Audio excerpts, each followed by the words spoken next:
So one of the most striking things that came about when we deciphered the Gilgamesh epic was, for example, the sending out of birds from the ark to see whether dry land had appeared. Something very well known from the text of the Bible in the account of Noah. And here we have it in the Mesopotamian accounts. Now, the birds may differ, but the point is the motif is the same, with birds being sent out. In the story of Noah, when Noah comes out of the ark, he builds an altar and the makes an offering, and the offering ascends, and the Lord smells the pleasant odor of the offering, and then the covenant is made. Again, in the Mesopotamian accounts, there's a sacrifice afterwards, and the gods, plural, smell the odor and are drawn to it, because in Mesopotamian, obviously, the gods need to be fed by humans. There's an extra incentive there.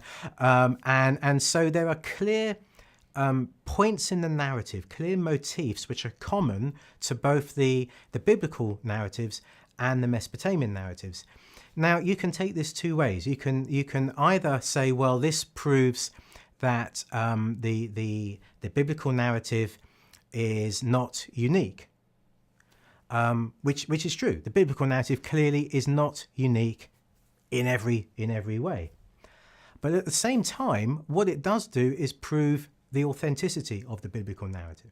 In other words, if the Bible's story of the flood had absolutely nothing whatsoever to do with other flood stories from neighboring countries, it would have the air of inauthenticity to it. It would appear so distinct, it would be unreal. So when we read the biblical account of the flood, the first thing we do is we say this is clearly an ancient Near Eastern telling of the flood story. It is theologically distinctive. Most obviously, one God as opposed to many gods.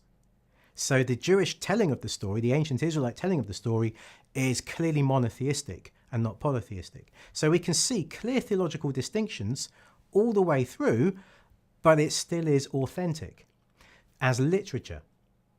So if you're asking about whether it should be read literally, as literature, it is clearly ancient Near Eastern and authentic. Whether you believe it really happened or not, that is a question of faith.